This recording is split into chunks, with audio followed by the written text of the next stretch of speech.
So this is the Astra Aries 35. I'm just going to show you a couple of the basic features of this fireplace. Now there are a couple of versions of this. They have essentially the same components inside, but a couple of versions have different face plates on it. This is the newest version, in which case the face plate, the screen, and the bottom control door are all one piece. They'll just lift up and off. The whole piece does. Now you might have a slightly older version where the screen and the bottom door are two separate components, but everything else is the same.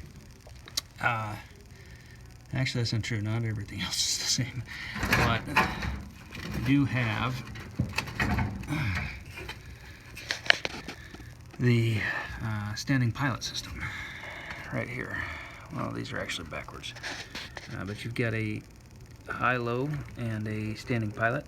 And with the standing pilot activated, it will light your pilot light and stay lit. Now the advantage of that is it keeps your glass warm, so you don't get the condensation on your glass like you do when you use electronic ignition.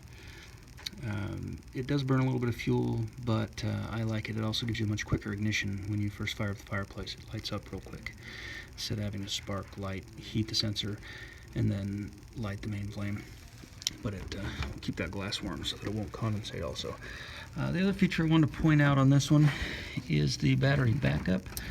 Inside here, you should have a little square box, just like this. There's no batteries in it now, because if you put batteries in it now, they'll drain, die, and dead batteries cause corrosion. So then what would happen is the day would come when you'd need this, you'd open it up, find out the batteries that are in it are not only dead, but have corroded the box, and they ruined the box. So don't put batteries in until you need it, but when the power goes out, you can put 4 AA batteries in there, and it'll run your fireplace for you. You probably have a valve like this underneath your fireplace.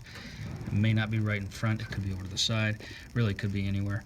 This is your main shutoff valve for service, so if we had to service the fireplace by taking it to remove the valve or something like that, you could turn this and then shut gas off to the fireplace. It's also useful if you get yourself in a scenario where your fireplace is for some reason won't turn off and it's making you nervous. You could just shut the gas off right there. But it's a pretty simple fireplace. The other, taking off the glass, you'll find 2 spring-loaded clips, and then your glass door will pivot. And you'll find that with those 2 clips, you'll be able to lift the glass off the top.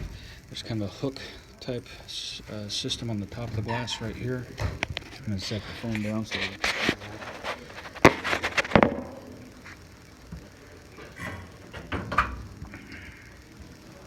a little bit of a hook right along here that catches the top of the box. And you take off your glass, and you can clean that with a product called White Off. It's basically car wax, but White Off, and you get that at Amazon for about $6. Rubs it on, rub it out, and it'll take that white part off the glass. Do that about once or twice a year. Put your glass back on, pivot it a couple times to make sure it's hooked properly.